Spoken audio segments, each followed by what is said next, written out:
Welcome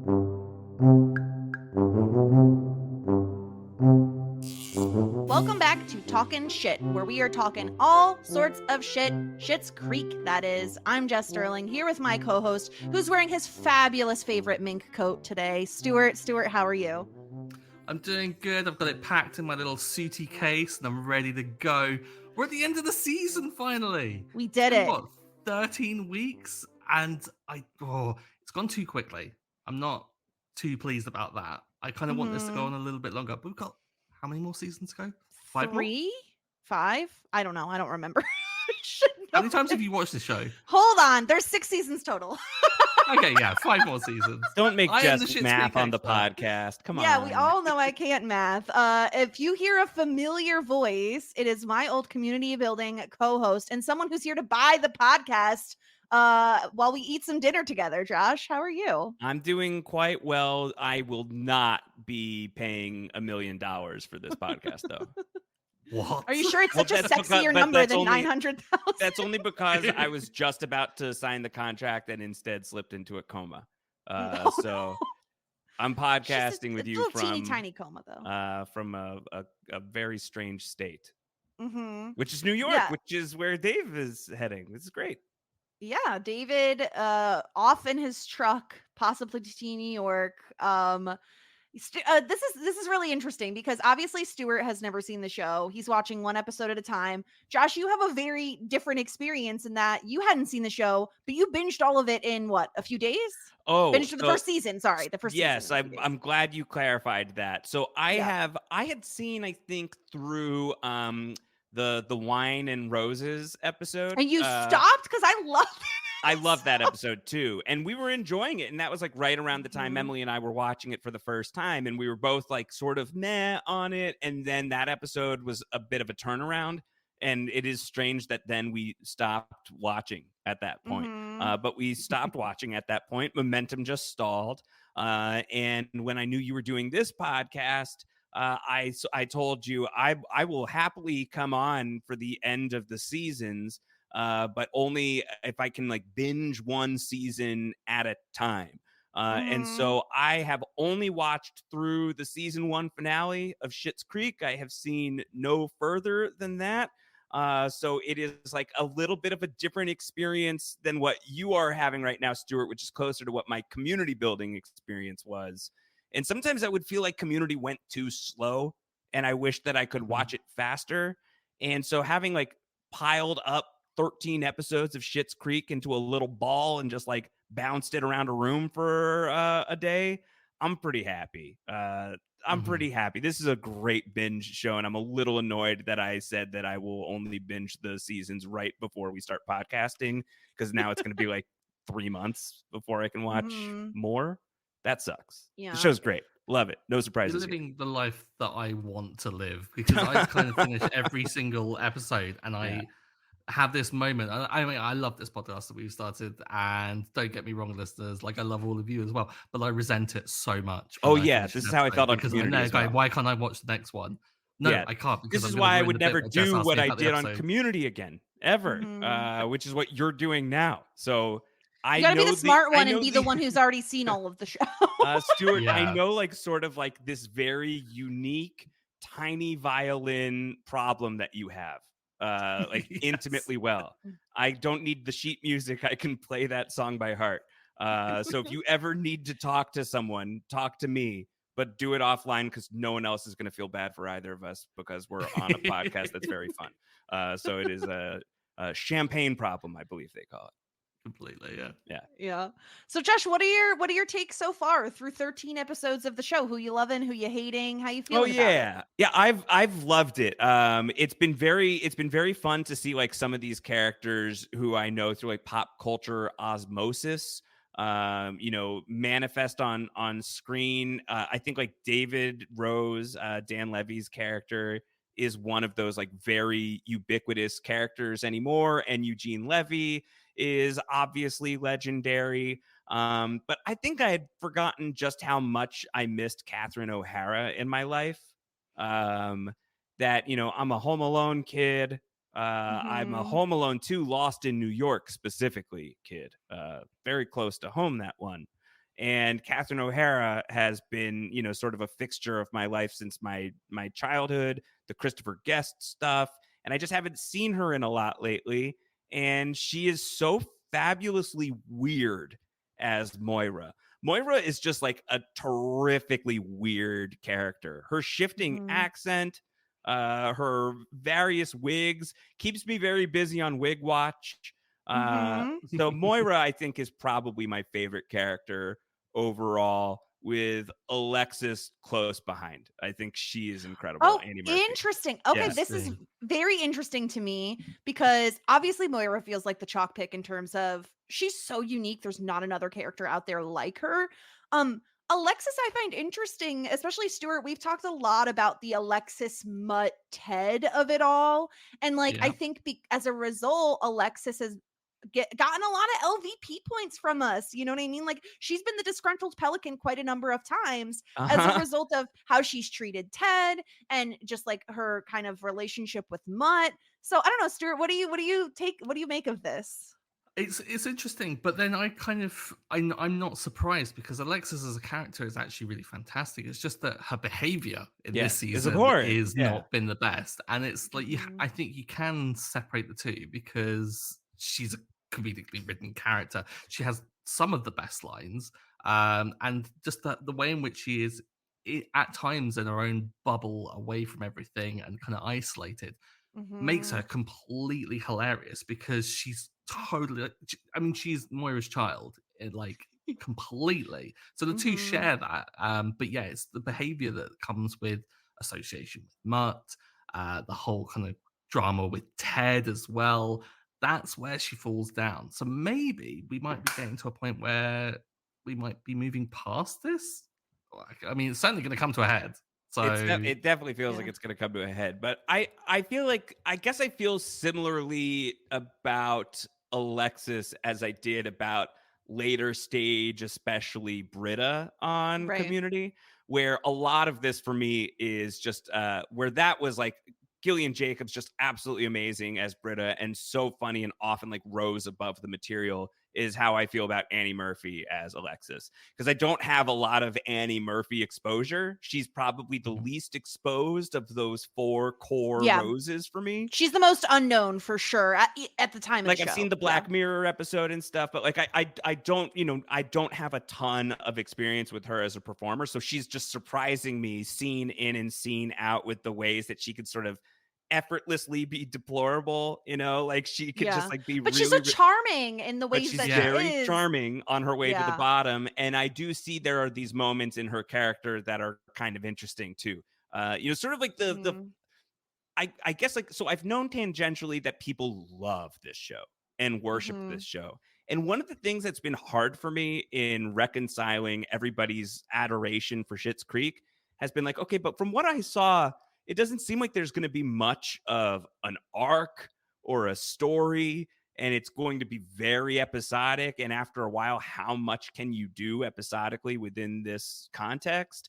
And I'm definitely now on the other side of season one. Oh, okay, there is definitely a story here. We're definitely at a very specific place in the arc. And I think the person who I see the arc beginning with the most cleanly is Alexis. So I'm riveted by her story. I can't wait to find out how this all plays out. And I think that Annie Murphy is a queen. So it's her and Moira that are at the top for me, with a side order of Jocelyn, because I think Jocelyn is a great character to have in this universe as well. Yes. Yeah.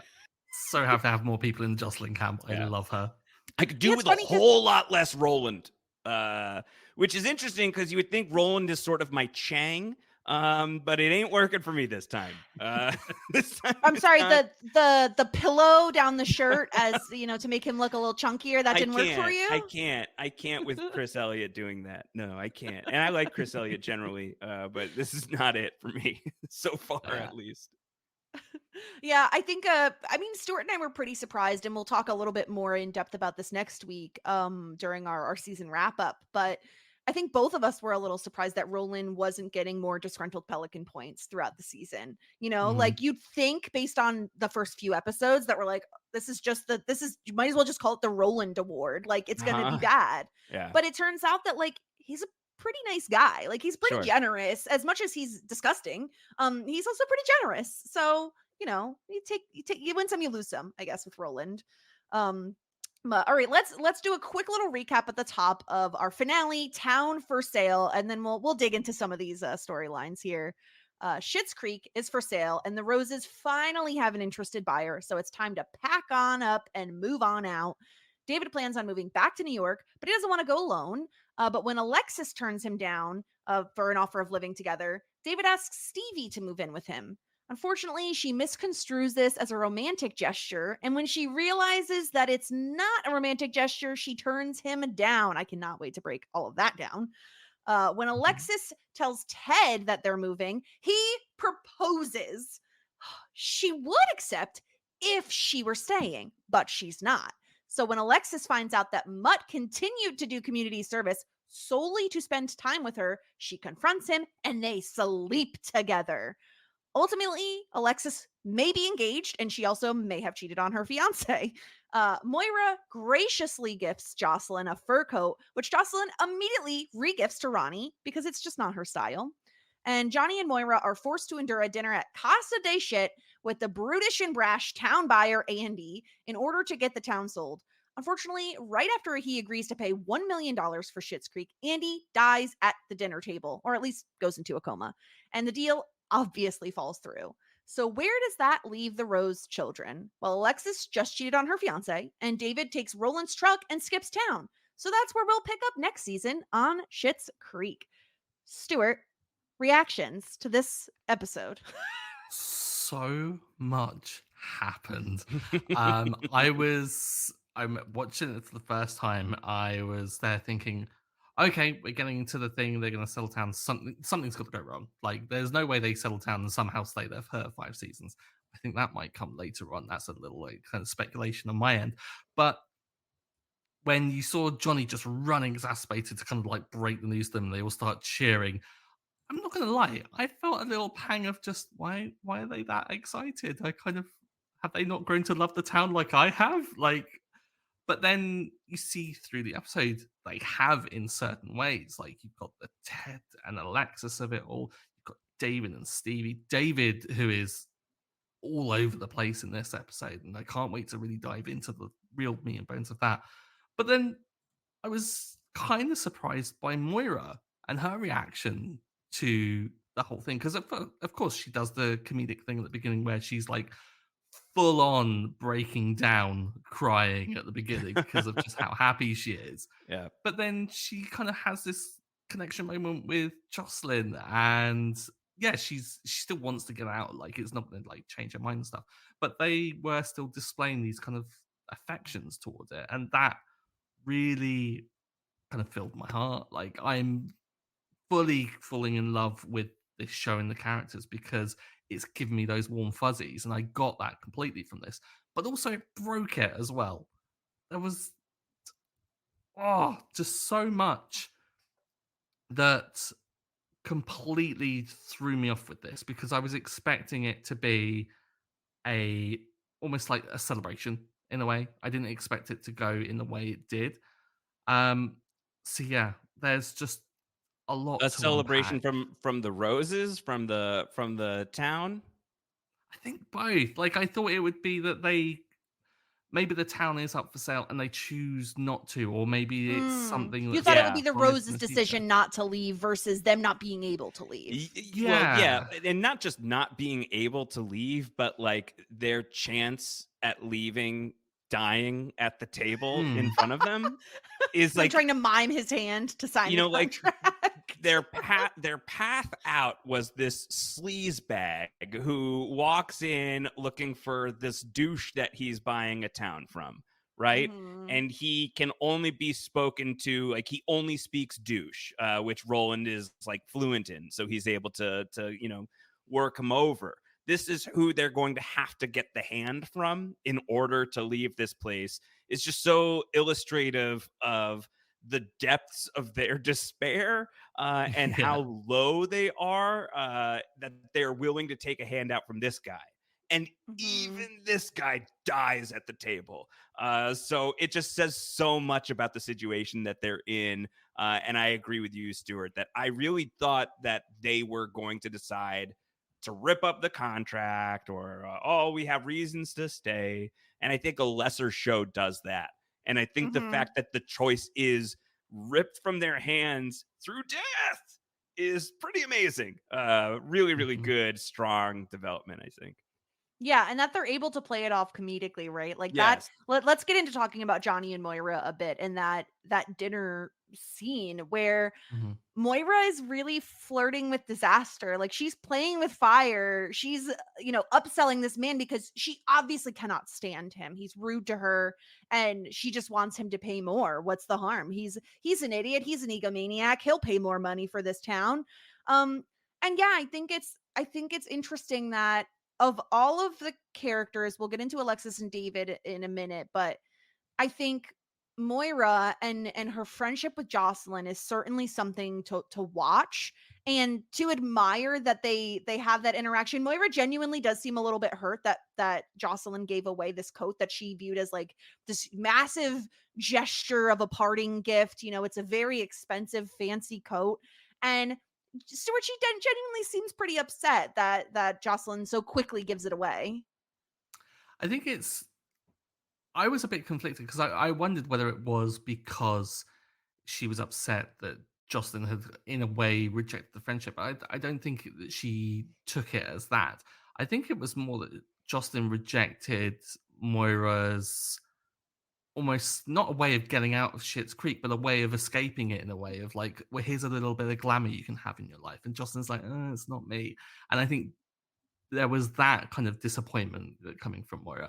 I love the fact that Jocelyn did it in the most Jocelyn way of like she tried to keep it to herself but couldn't, and so forcibly had to like kind of like it almost burst out of her. Just I'm really sorry, but I gave it to Ronnie, and of course she gives the coat to Ronnie, and Ronnie was hilarious wearing it. Be like, I'm gonna wait to win her and be like Pally LaBelle. It's like that's incredible, but I think there Moira in a way, I think kind of like the David thing wants to take a Stevie with her, and I think her Stevie is Jocelyn. And I think if there was a way in which she could have rescued Jocelyn, she would have offered it. So this was a way of kind of giving that. But ultimately, Jocelyn doesn't want to, does she? She wants to stay in the town because she loves it and she knows where she belongs. Yeah, she knows what she likes. She knows Mhm. what she knows, like the contours of her life, and she is not, viewing herself as someone to feel sorry for. Which is like this seems like sort of the arc of the season for many of these characters has been like at first they loathed this place, and now they've come to care about many of these people, but they feel so sorry for them and they want to just like help in whatever buyout ways that they can. But that is not at all what these people need. And so Mhm. Mhm. they have not figured that out yet. And that's probably good for the longevity of the show. They have some growing still to do. Mhm. Yeah, it feels very similar to when Jocelyn takes Moira to her to Janine's, her hair salon. And Mhm. it's like, this is your look, Jocelyn, not mine. It's like, okay, well, that the coat is your thing, Moira, and not Jocelyn's. It Right. does not fit her, it does not suit her. She enjoys being in Schitt's Creek. She loves this town. Maybe you don't, but she does, and she doesn't want to leave. She doesn't need saving. I just really appreciate their friendship even more on this rewatch because it feels like something that you can kind of, if you're not paying super close attention, I think you may miss some of the finer details of it and just how sweet it is. I think like Johnny is the character when I leave season 1 of the show, I feel like we haven't seen as much of Johnny as I remembered seeing. He feels a little bit less dimensional than the other roses in terms of it's kind of one note, right? Like he's the breadwinner, he is the provider for the family, and his entire job, his entire arc is I'm going to fix this, I'm going to get us out of here, I'm going to get us out of the situation. And I think that's kind of a little bit of the same here, Josh, with the finale where that he's sprinting at the beginning of the episode to tell So them they're funny. moving. Eugene He's Levy is unbelievable. just That out was of so breath. good. So good. Just has so many suits. He's just running in suit. I'm like, wait, running in a suit, man. Just like do a brisk walk. You don't have to sprint. Um, But yeah, it's just you could tell that he feels this immense pressure to get his family out of this situation because I'm sure he feels partially responsible, right? It was his his what, not accountant or something, business money manager guy that is the Like brother reason or they're in something, this. wasn't it? Yeah. Yeah, it's like he's the reason they're in this situation in the first place. So I feel like that's the biggest headline for Johnny this season, and I'm excited to get more going forward because Josh, as I'm sure you've heard, the show only gets better. I have heard this. This is the Mhm. rumor. I've heard the Mhm. rumor. Yeah. Yeah. Which is Let's great switch. because it's Yeah. already very good. Mhm. So it's already very good. I really enjoy like it plays very well just in a shot. And if it gets better than this, that's exciting. Mhm. Let's Like a talk about lot better, you Alexis, would say, and by a lot. I would say yes. Wow. And the Okay. reason is because, like, we haven't even met all of the, like, characters that we will know and love. Like, I do think a lot of the side characters get a lot more fleshed out in the future in a way they're not really there yet. And Josh, something you pointed out earlier in this very podcast was like, "Oh, I didn't realize that there might be character arcs," right? Like, sitcoms Mhm. aren't famously known for having great character arcs. I would argue that this is one that has really, really lovely character arcs. And definitely something you want to keep an eye out for. Alexis specifically, right? She has a rough season 1 in my opinion. I'm not a huge fan of the love triangle, mostly because, and I feel like I can fully just, and I know I've said it the last couple episodes of the podcast, but like I can fully live in my annoyance with Mutt now. Like I truly find him to be so boring and pointless. He doesn't do anything. Like, I mean, honestly, Stuart, at the very least, Doesn't if do we're anything. He does a full month gonna of community service that he didn't need good to for Mhm. do. him. Speak up, Mutt. Use your voice. Use your words. You're just annoying me at this point. The fact that it takes Alexis going to his barn that he lives in, and not that's not shade, that's just like, facts. And That's a saying to little him, shady. and saying to him, why did you do more community service than you needed to, Mutt? And he like will not admit, Stuart. He will not admit that he has feelings for her. It is infuriating to me. So him not admitting it, do you not think that that was slightly redeeming because he doesn't want to be a homewrecker? Yeah, I thought that. But he didn't admit it before she was dating Ted when he very obviously liked her. Mm, He didn't have a yeah. problem telling her all his problems he had with Twyla when he was dating her. Like Well, that and was he was him being a certainly piece of shit. Yeah. exactly. So why is he? Now he's okay. Now he's not going I, to be a th- piece of I shit suddenly. I think it flip flops. I think that like at times he senses kind of like what you shouldn't do in this situation, and then he is compelled by the fact that he clearly does have an attraction to Alexis. I am in no way saying that I approve of it. I think this whole thing is bad for the pair of them because I Messy. don't think they're a good fit. But yeah, I can't fully shout at him for this one because I think he tries to at least restrain the whole But like, situation a little bit. isn't the move, Josh, to say, because it's okay, it'd be different if Mutt had feelings for Alexis and Alexis was giving him no sign or signal that she was interested in him. However, it is so obvious to anyone with eyes that Alexis likes Mutt. And so it, shouldn't he at least say, and obviously a lot of this goes on her, she is responsible as well, but I'm just focusing on Mutt because I find him to be so painfully boring that give me some redeeming factor. Shouldn't he at least say, like, oh, if you're really serious about this, you probably should break things off with Ted. Like, no, instead they just end up sleeping together, which is probably the worst thing you could do. Yeah, but it's like, asking Mutt to be someone he's not. Yeah, he's boring and he's not entertaining. That's the problem. He's What not my what's favorite your character take on the on show. I, Mutt? I Like, don't I have just such a huge can't. hate into him, but he's not my favorite. It's that's what I said before. Is like, if you make me feel apathetic, I'm like enraged by you. Cause like at least make me love you or hate you. Like don't make me be like, Yeah, I guess eh. that's where I'm having some disconnect with you is I'm just shocked that you have such a reaction to this character because for me he's just he just exists on the show. He's neither like a positive or negative force for me. He's just there and isn't really worth having a strong opinion about. So the fact that you have such a strong opinion about him is just throwing me off. but feels Yeah. very you. Yeah. So in that way, grounding. It's a grounding experience. The problem is that Jocelyn and Roland are both such characters and they're so interesting in very different ways that like to have their son be such a nothing is like the most offensive, right? Like I your think name Jocelyn's is a pretty normal person. Like Jocelyn, Jocelyn is a pretty except for the fact that she's with Roland. Like that's not normal. well, Roland must have his redeeming qualities in there, right? You would think, Yeah. or that will give No. way at some point. But she's like a really normal, good person, and so her son is kind of just a normal dude. Ugh, he's so boring. He I didn't just get can't. enough of the Roland in him. Probably for the best. Yeah. I'd rather him be boring than have like another, character just like stuffing a pillow up his shirt.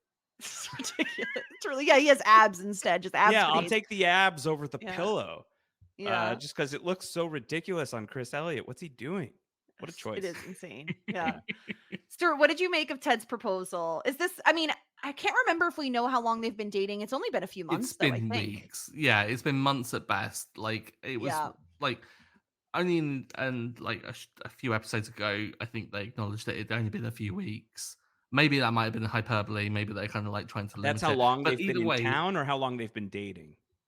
Do we know dating, I think. exactly how long they've been in town? Months at this point? I would say at least a few Ooh. months because we knew. So when they had the dinner party where Alexis and Ted held a dinner party, which was just a few episodes ago, I believe they'd been dating 2 months, I think is maybe correct. Or maybe it was less. That's Was it about 2 right. weeks? Like, it was something like that. I recall 2 weeks being thrown about, but I can't remember when. But either way, I think, and this might be kind of me projecting my own kind of viewpoints on how long people should be together before like getting married. I don't think it's been over a year. Love is love. They Yeah. haven't Stuart. lived together. Yeah. And it's all When you know, you know. incredibly fast, but it's also maybe a reflection on small town kind of mindset. Like Ted is like, Right. I'm getting a ring on that one because Ex- that it- one's it the does best one in feel- town, and that one's gonna get away. Yes. Otherwise. It does feel, Josh, like he's trying to nail her down, to make her settle, right? He's Sure. like, she's a little flighty. I don't want her to go anywhere. I better, strap this down for now. Lock it down with a ring. To some degree. Then there's the other degree where he just sort of strikes me as like a too pure for this world kind of figure. Yeah. Do either of you watch The Righteous Gemstones? Yes. He reminds me of BJ, Oh, who's yeah, my favorite BJ. character on Righteous Gemstones for sure. He's just He just can't unbelievable. see malice. And so he operates on that same level where it's like all of Alexis, all the things that should be red flags to him about Alexis, he just sees as like pretty little pink flags and he's okay Endearing. with it. Yeah. Yeah. He Like just sees them as a book list of things to buy her. Yeah. he's BJ and she's Judy Gemstone. That's too far, Josh. That is I too love- far for Alexis. No, if BJ isn't my favorite character, that's because Judy Gemstone's my favorite she's character. a So. monster. Oh, compared she's to Alexis. incredible. Unbelievable. Yeah. I'm as Go watch big a Righteous Judy Gemstones Gemstone if you fan as it haven't. It's gets. really good. Yeah. Yeah. All right, let's talk a little bit about David because I think I was a little surprised, Josh, to hear you say you thought Alexis was the one that you could see the most of like a character arc from, because Stuart, I would argue that like David has the most fully fleshed arc this season in terms of he doesn't want to leave town alone at this point, which is very different from the David that we met in episode 1. Yeah, I don't think it's so much a change of mindset. I think it's more that David is being honest for a lot of this. In that, yeah, of course, going to Schitt's Creek was not an enjoyable process. Yet they've gone from opulence and wealth, and they've gone to a motel where there are leaks and they have barely enough towels, and there are bugs and all sorts. But David wasn't happy in that previous life. And I think that what has happened in this kind of character progression is that David has come to understand that and has found a connection with Stevie, one that isn't based on his wealth and being able to pay for things that his friends are like tagging along with. And he's found a genuine connection with someone. And with that comes the complexities of a relationship where he doesn't quite know whether they should be with benefits or not, whether they want to retain just the friendship. And as such, there is that hurt feeling that happens when the old life that was supposedly better and is much more enjoyable is dangled like in front of them all. And it's like, yeah, you can return to this and you can have the thing that everyone tells you you want. And David perhaps realizing that he doesn't necessarily want that, but he is driven towards it. And so in a way, he has this honesty come to the surface, but then he represses it massively. And I think for that, like to have an arc that then has another dip in it, I think is wild for a sitcom like this. Like I totally didn't expect it. And buddy, I just want to give David a hug, right? We all Yeah. not to feel that. Yeah. I mean, he got read for filth by a 16-year-old, you know? Yeah, he did. Yeah, he did. So yeah, David's having a hard time for sure. Yeah. And Dan Levy is so good. He's so good. Like David is very funny and quippy, and there's Mhm. lots of great comedy with him, but Dan Levy is like infusing this character with a level of gravitas that feels kind of almost unnecessary. But thank God he's doing it. He's very, very good as this character and makes you, to Stuart, to your point, like I just want to hug him. Like, do you need a hug? Are you all right? Do you need a friend? Yeah. I'll be your friend. I also live in New York. He really makes you feel for him, and I'm very curious to see what it is that's going to bring him back into town. I have like my predictions, but I don't know how accurate they will, come, which is great. I think this is a hard show to predict. It surprises you. I would not have, Mhm. like Stuart said, like the fact that this ended in a heart attack was not the way that I thought this was going to go. Mhm. Yeah, and it's interesting, Josh, we've talked a lot this season on the podcast about the David and Stevie relationship and how we weren't I mean, I know I have never been quite so thrilled with the fact that they had them hook up and the fact that like it continues on for a little bit even into the finale of the she thinks it's a romantic thing, Mm-hmm. that's not his intention and she's hurt, right? Like it's very obvious that that's when she thought he was proposing this like let's live together as a couple, she was seemingly interested in it. He's viewing it as I'm saving you from Schitt's Creek, as most of the roses feel, right? Moira with Jocelyn and David with Stevie. I'm saving you from Schitt's Creek. That's not she didn't ask to be saved. She wanted more from more than what he was offering. What's your take? What a temperature check from you, Josh, on the Stevie and David of it all? Did it work for you? Is it working for you? Not majorly, but part of this, and I'm gonna try and be enigmatic about this as much as possible, is sort of like with Community. There were things that I knew about Mm-hmm. Community. There are a couple of things that I like, quote unquote, know about Schitt's Creek, but don't know for sure, and certainly don't know the context. That has made it so that I'm not terribly invested in this relationship as a relationship. I'm invested in both of those characters a lot. I think Stevie's great. Really love Stevie. I think Stevie is a great flavor of character to have on a show like this. But I'm not like invested in their romance as a supremely long-term prospect. And so my guess is that this is going to be like kind of like a Jeff and Britta season 1 sort of deal. Okay. Where this was sort of what they wanted to do for the arc of the show. But they got through a lot of it in season 1, and we'll get to a point in the future where they're like, nah, I think that there's other stories to tell with these characters. So I'm not terribly Mhm. invested in it personally. Yeah, Stuart, what about you? I know we talked at length about whether or not this really works. I know with Chappelle was very much in favor of it works because it feels real, and I Mhm. guess like if we're That's giving it, true. It does feel like yeah, particularly like the emotional truth of the pain that both of them are in feels very real. So maybe that's also hmm part of it where it's like, this is too real. Like this feels really Yeah. yeah, painful to watch. I flip flopped on this so much. I think I flip flopped within like recordings of these podcasts of whether I am for it or against it. And I think the reason why I am doing that is because ultimately I want to root for characters to be happy. And I think if they were to get together, I think they could make it work and they could be happy together. But equally, I think they could also get that same happiness from a friendship. And so I see either option as being a good option, so long as one of those options is maintained. And the more that they flirt with either or of these scenarios, the more they flirt with it collapsing, which is what we've seen come about from this, because Stevie caught feelings hard for David.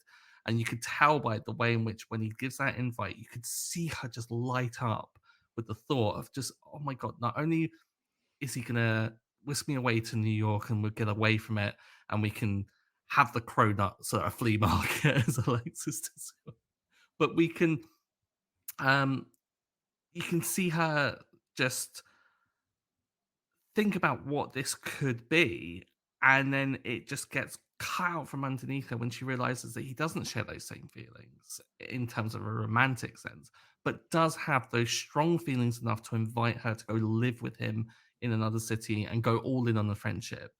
And ah, it's painful to see them not have the same expectations and for that to jeopardize this friendship to the point where David drives off and leaves. And it hurts so much. Which is why I'm down on it at the moment, because I do love me some David and Stevie when they're together. Do I think that it's gonna be ruined long term? No. I think, of course, like, we've got many more seasons to come. I hope that they do patch things up. But for now, I'm gonna wallow in my sadness because it's over. It's over.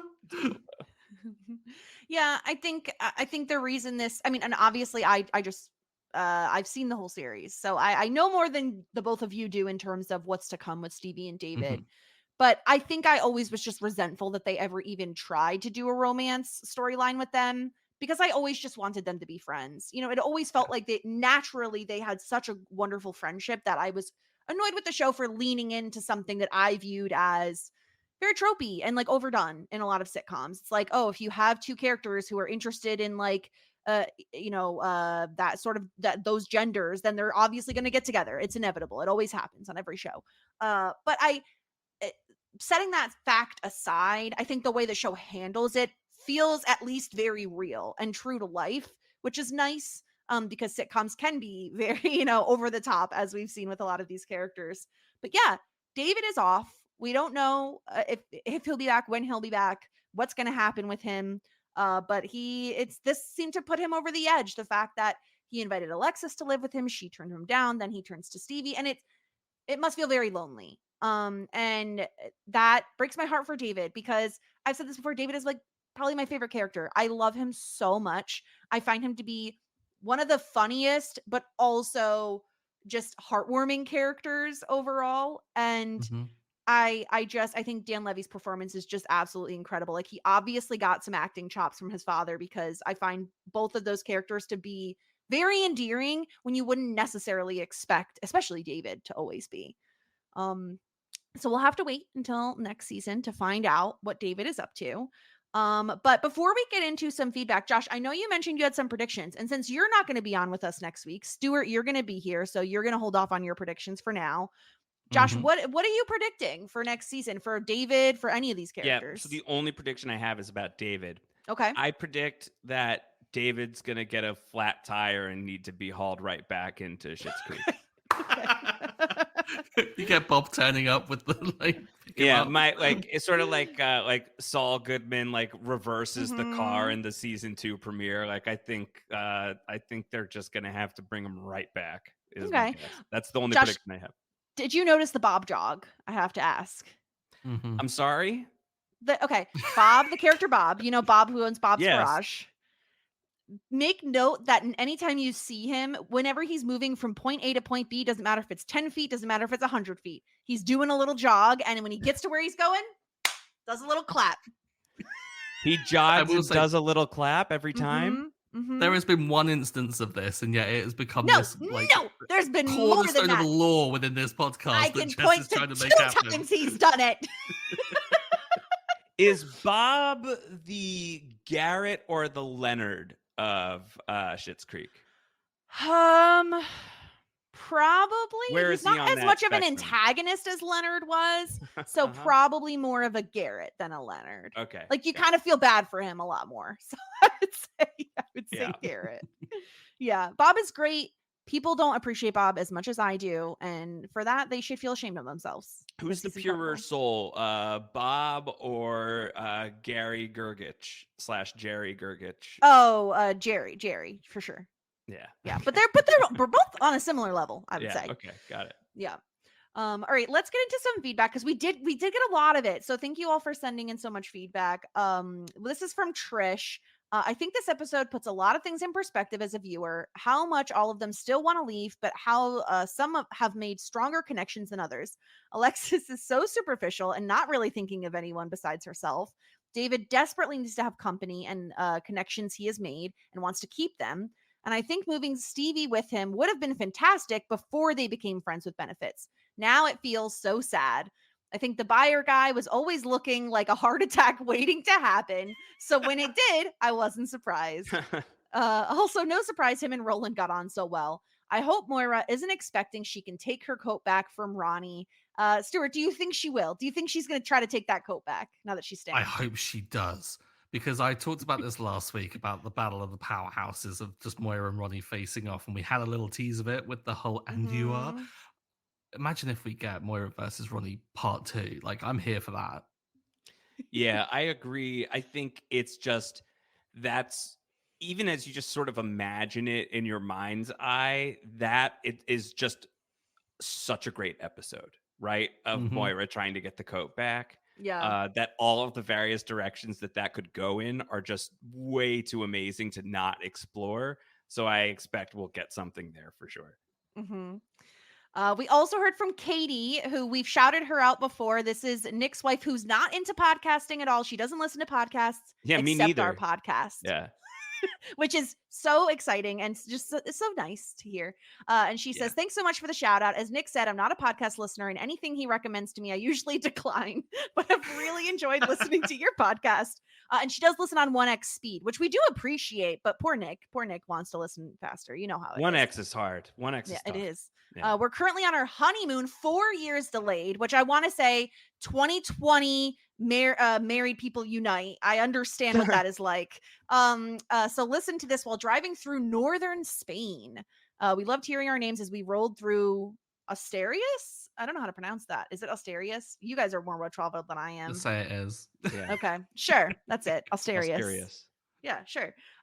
So shout out to y'all. That sounds like an incredible trip. I'm honestly pretty jealous. I want to go back to Europe. We also heard from Jared with a little bit of a different perspective. This episode was obviously necessary from a plot standpoint, but it's really not very funny. I think that that's something a lot of sitcoms struggle with in their first season, and it's something that this show will certainly get a lot better at. Stuart, what do you think of that? True. I mean, we talked about it quite recently, where we said that kind of, I think when sometimes the laughs dip, the kind of drama increases, and it tends to be like a difficult balancing act sometimes, because you do want to have those laughs. I thought this one started out really strong with the laughs. I mean, the opening scene alone with like Johnny running and being exhausted, and then Alexis and Moira's reactions alone, I think could have carried me through this entire episode. Yeah, that would be pretty close to my number one cold open for this show.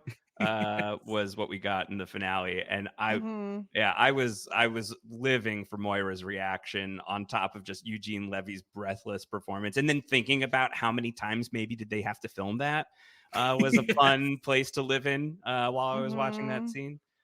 So I thought that this was very funny where it needed to be, and then I think this show seems like, and based on everybody's reaction to the show who've seen the whole thing, that this show aims and often hits something big, like aims for something bigger than a show like this has to.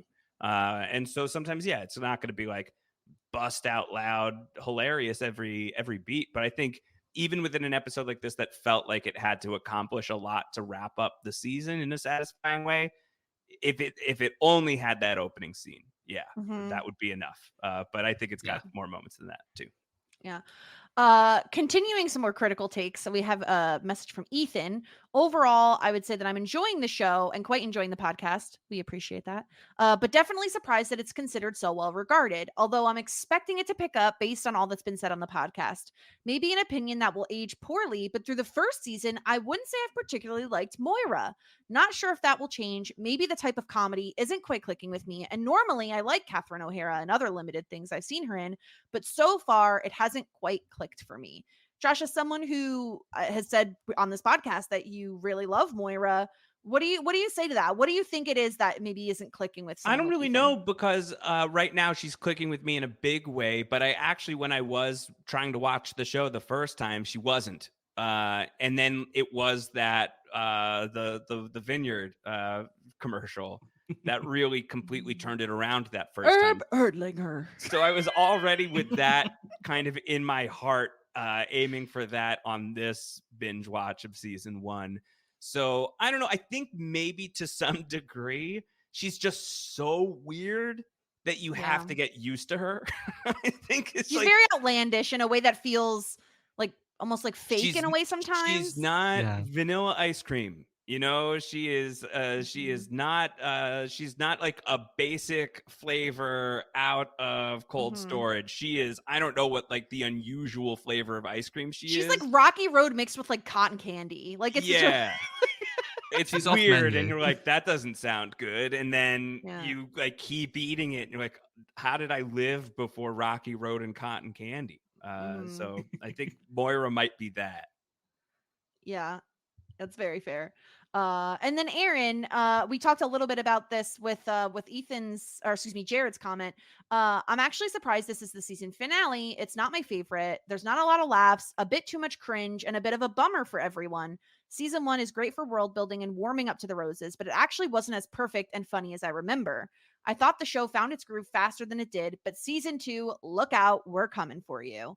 And Stuart, I think in revisiting this show and this finale specifically, and it's not a perfect comparison, but what comes to mind for me is almost like Ted Lasso, specifically season 2. I think Hmm. with season 1, it was that like funny, heartwarming show that everyone loved, right? And not even that, but like the runtime was like a shorter runtime. So people go into season 2 expecting what they got out of season 1, and they don't. They're like surprised when there are some really serious moments and some really downer moments. It's not always the funniest show. And I think similarly about Schitt's Creek, it's a sitcom, so you expect there to be a lot of laughs per minute, not so much as filled with heart as I would say, and the Yeah. show can be and has been and is in the finale. I think the finale isn't necessarily supposed to have you doubled over with laughter. It's supposed to have you wondering if these characters are going to be okay, you know? Yeah. As the season, like if I just watched the first couple of episodes and then jumped to the season end, I'd be like, no, they're dramatically different from in terms of my expectations, because I would expect like laughs every now and then, and for it to be kind of like quite simple in terms of story and character development. But as the season's gone on, they've been slowly sewing in these character beats, these little arcs that they're setting up and kind of like in some cases closing off and getting going. And so when it comes to the ending, and it's what I would hope from it, which is a deeply complex season finale.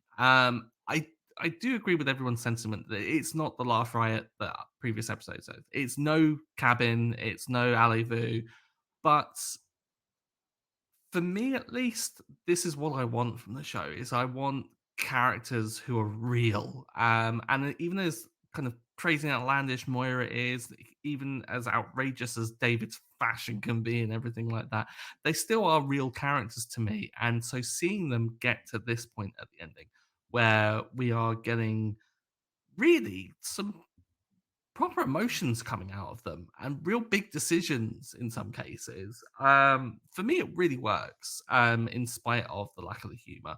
And I think that it does what Ted Lasso doesn't do, which is it gets to that within one season rather than Mhm. getting to it in the second season. Ted Lasso did a lot of building up and but still maintains that kind of laugh kind of centric kind of focus, and then in season 2 really kind of ramped up the drama side of things. I think Schitt's Creek is just turned that dial a lot smoother for me, and it's doing it a bit more gradual, which I've really appreciated.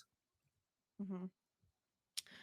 All right. Let's if you want to send in feedback, you still have time. If you want to send in like season 1 thoughts in general, you can email them podcast@talkingshit.com or follow us on social media @talkingshit. That's where you can find us. Let us know what your thoughts are. But let's get into some ratings. Of course, we have our MVP, Simply the Best, and our Disgruntled Pelican, our LVP. Josh, why don't we start with you? Who is getting your Simply the Best point this episode? David, he got out.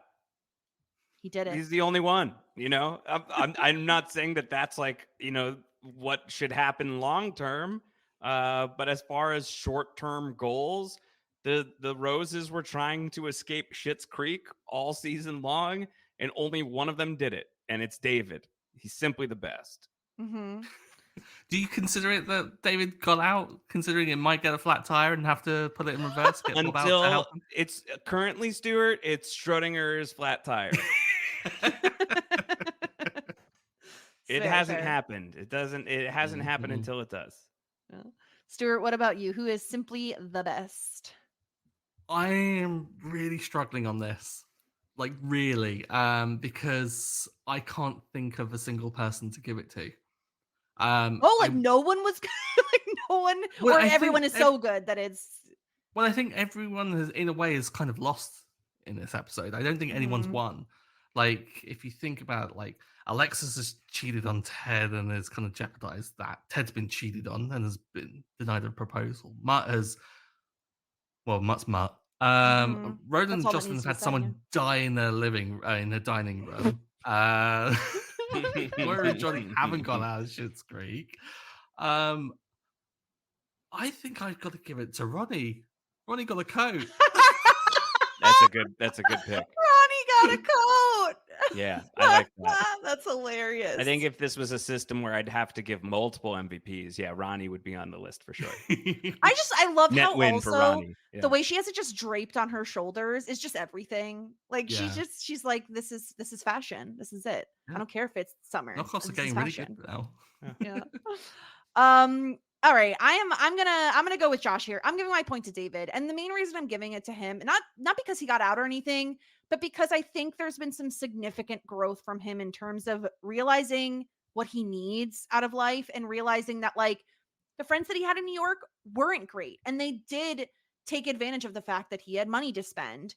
And the fact that he realizes I need people, and specifically I need someone like Alexis or Stevie with me, I think that's huge for David. And so I have to give him my simply the best point. So 2 for David, 1 for Ronnie. Let's move on to the disgruntled Pelican point. Stuart, who you got this week? Oh, it's got to be, what's his face that was buying it? Andy, was it? Oh, yeah. Andy, yeah. That's 2 for Andy. He died. This is simple. Yeah. Who else is the LVP except for the guy who it's always the person who died. Also, before he died, he was wretched. You know, like he was just like a gross, lecherous dude. I love when Roland. Yeah, when Roland says like, "Oh, he called me and he was like he was having sex while on the phone," and Johnny's like, "Ugh," and he's like, "That's not the problem. He was on speakerphone." Like, what? How does that make a difference? I suppose it makes it worse, but like it's gross no matter what, Roland. Come on. Yeah. Andy's gross. All 3 of us, everyone, more disgruntled Pelican points for Andy in one episode than anyone else. I will say it sounds like Andy's final 24 hours on Earth were pretty good. He had sex. He had like free meal. Sex in the pan. He thought he was about to buy a town and was in like a generous spirit and even, was going to buy it for a little bit more. So he was like, sort of at like his furthest that he gets on the Scrooge point. And then he drops dead with that having been where he reached. So as far as that goes, Andy, at least you died well. Back to Bob Cratchit. Yeah. Shout outs to my guy, Bob Cratchit. Yeah. I try to shout him out on every podcast that I do. Let's talk about Wig Watch. As Bob Cratchit's jog. I'm telling you, the Bob jog is real. Okay, people know what I'm talking about. But because we have the Wiggler here, we have to do Wig Watch. And Moira didn't disappoint this episode. What is this? She looks like she's gone Super Saiyan. Her power levels are over 9,000. Look at this. She looks it's like not a even chocobo. just the wig. It's not even just the wig. Like it's the entire ensemble, you know? High collar, the opulent furs. Oh, is that immaculate. Catherine O'Hara, or is that the antagonist from Final Fantasy 17? Like this is an absurd visual, and I'm alive because I'm looking at it. Yeah. It's incredible. I also think this is the first episode, Stuart, correct me if I'm wrong, that we've seen Moira just after she's had a wig on. Like we see her post-wig real hair, which is unusual for us. Looking normal and kind of like seemingly acting normal in the moment. I was like, who is this? Like, if you take the wigs off, does she lose her Moira-ness? Yeah. Oh, I thought if she took her wigs off, her head would fall off. Like it would just. Oh, there is that as well. Yeah. Yeah. No, this is iconic outfit. You know, that works considering she looks like Queen Mombi in this. Like this is a very, very bizarre look for Moira. Yeah, I love it. We haven't seen many short hair looks from her. It's giving like Peter Pan vibes a bit, which I kind of like. I don't know. I'm into it. I think it's a good look. No, Stuart looks not I'm Peter Pan. just wondering which version of Peter Pan you've been watching. Oh, I'm thinking. Are you thinking Robin Williams and Hook? No, I'm thinking of Moira Rose is an icon. That's it. Yeah. End of story. Just look at her. She's an icon. Look at that face. Yes. It's incredible. Best I'm thinking character. of the Peter Pan when like they used to have women playing Peter Pan. Mary Martin. Yeah. I don't know. That's the one. I don't know. Shout out to Mary Martin and Bob Cratchit. Bob John Cratchit. All right, let's do our tier ranking here. We have one final episode to slot into place here. As always, we started up at the top with Hot Shit, then Full Bouquet. Love That Journey for Me, You, David, and Shit Out of Luck. Ooh, so nothing is hot shit yet. Not yet. The thing is like we. Yeah, I get it. The good news is this is working. The tier system is working because most of everything is in the average, which is what it should be, right? Yes. So I don't know what vibes. Josh, do you have a gut feeling on of where course you I think do. they should I go? do. You know, watching this and now understanding the tier system as you wish to curate it. If I were a regular fixture on this podcast, we would. I would try and make this episode hot shit specifically to disrupt your system. Oh, I'm getting like PTSD a little bit. But I'm not a regular fixture on this podcast, Jess. I am but a guest, and I am a good guest. I'm not saying I'm a great guest. There's definitely better guests, but I'm a good guest who's going to follow your rules. And by following your rules, I will say that this finale, knowing that this show, according to a source no less reputable than yourself, Jess Sterling, is only going to get a lot better than a season that I loved quite a bit, then Love That Journey for me. Okay. Stuart, how do you feel about that? How do you feel about a Love That Journey for me for Town for Sale? I'm not against that, but I would also make a case for perhaps a low placement on Full Bouquet as well. I think that despite the lack of big laughs and things, this is a formative episode, and a lot of stuff happens that's really impacting these characters. I think it's an important episode, but I think maybe top end of Love That Journey for me, maybe. Okay, in my gut instinct coming into the podcast was the bottom of Full Bouquet. Reason being, I agree with Stuart in that it feels like an important episode. It feels like a spot that we can mark very clearly on the timeline of Schitt's Creek as there is growth. There is obvious growth, especially from a character like David, right? I think like it is a very essential episode. It's one that like if I was doing a curated viewing of Schitt's Creek, I would have to have someone watch this episode. It feels like an important episode on the timeline. And while I agree with some people in that it doesn't have as many laughs, and like that is a big reason why people love it, right? It's a sitcom. We love to laugh. I do think it has enough laughs to where I think it belongs above Love That Journey for me because it has both heart and it has funny moments. And so I would probably put it underneath Honeymoon, with the Cabin and Honeymoon still being above it, just because the Cabin is so funny. It's just like I still can't get over that. And I really enjoyed Honeymoon as well. And I just think Town for Sale has most everything I love. And even the Mutt and Alexis stuff, which I'm not a huge fan of in general because Mutt is boring. I think it's interesting, right? Like, especially the line where Alexis says that she thinks she has a fiance and she may have just cheated on him is very, very funny to me. So I don't know. I'll let you guys decide though. If you want to overrule me and put it at top, I love that journey for me. I'm also Your cool with that. podcast, not mine. If it were me, I would probably have it behind Surprise Party. So Okay. that's Yeah, how here. I feel about it personally. I think Surprise Party like was the first episode that really had sort of that feeling of, oh, we all won. Everyone's Yeah. getting along and this is great. And maybe this could work out long term. And so it was great to sort of glimpse that future in Surprise Party. And I think that was, if not more impressive to me than Town for Sale, I enjoyed watching that more than Town for Sale. And it probably evoked a similar level of emotion for me. So that's how I vote. But Okay. I also vote that my vote does not count as much as your vote. So, Stuart, you have to be the one who decides. It's weird you say that because I think that Surprise Party and Town for Sale are intrinsically linked because they are complete opposites. You get like you said, the happiness of Surprise Party and how they all are getting along, and you get Town for Sale, which cuts it out because you realize that really what is keeping these people here is obligation or lack of finances. I'm far too easily swayed by other people's opinions. We saw this last week with Chappelle, just completely turning me 180 on the whole situation. Chappelle's also very convincing, to be fair. So Yeah. I understand. Yeah, Do I what feels think right in your heart. Yeah, what feels right in your heart, Stuart? I'll let you decide. You want to do Love That Journey for me or Full Bouquet? Where are you full feeling? bouquet. I'm gonna go Full for it. bouquet. Yeah. Man, I really thought Okay. by saying do what's in your heart, you were going to do what I wanted to do. So Turns out I'm just more persuasive, sorry. Josh, I guess. You know, what can you do? that didn't work out. Don't love that journey for me. So it's going to land at the bottom of Full Bouquet. And next week we'll talk through kind of all the rankings. But it's interesting. Nothing ended up in hot shit this season. I feel like that makes sense to me. If anything, I think the Cabin had the best chance of it being a hot shit.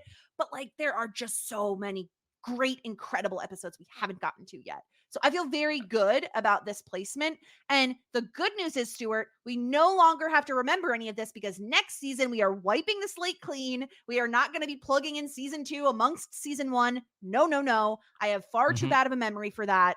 That's not happening next week. So I'm very excited about this. You mean you don't want to retain which ones we were really hot on in season 1 when we're at season 6? Can I just tell you something that is so horribly embarrassing, that is so real about me?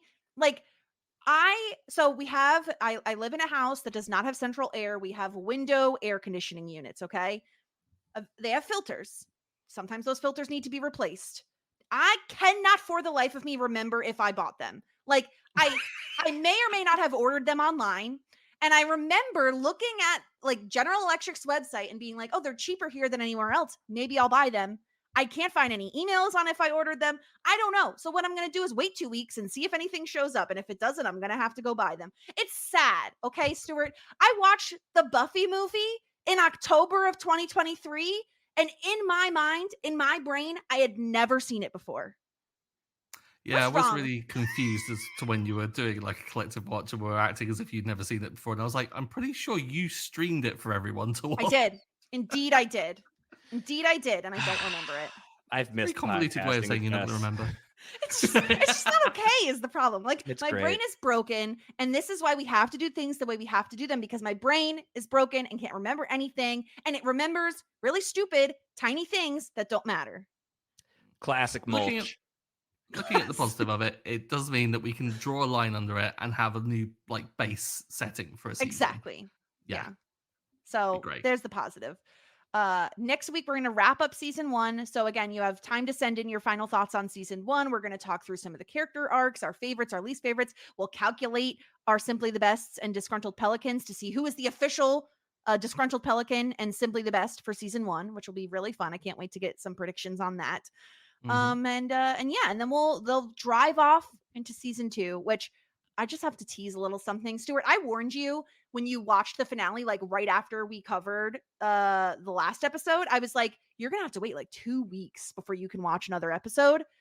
The premiere of season 2 is a top tier episode. Like, it is an episode that when like silly, I don't know, periodicals or whatever do like top 10 Schitt's Creek episodes, top 20 Schitt's Creek episodes, the premiere of season 2 shows up on that list. You can't tease it by saying how amazing it is after reminding me I now have to wait 2 weeks before. I just did that. I have to though. wait 3 months. Evil. Fair play, actually. So that's what we have to look forward to. Josh, thank you so much for joining us and binging all of this ahead of time. It was such a pleasure. It's been a long time since we've podcasted together, so it was really good. I've missed it very much. Yeah. This was an absolutely delightful time for me.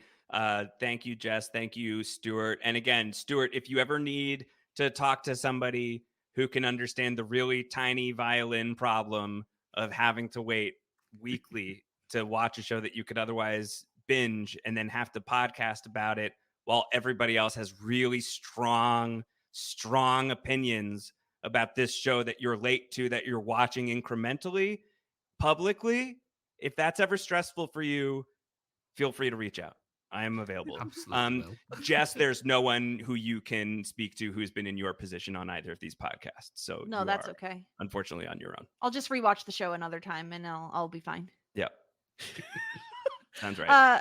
Josh, what do you have going on? I hear there's some fun stuff coming up. Some shenanigans, yes.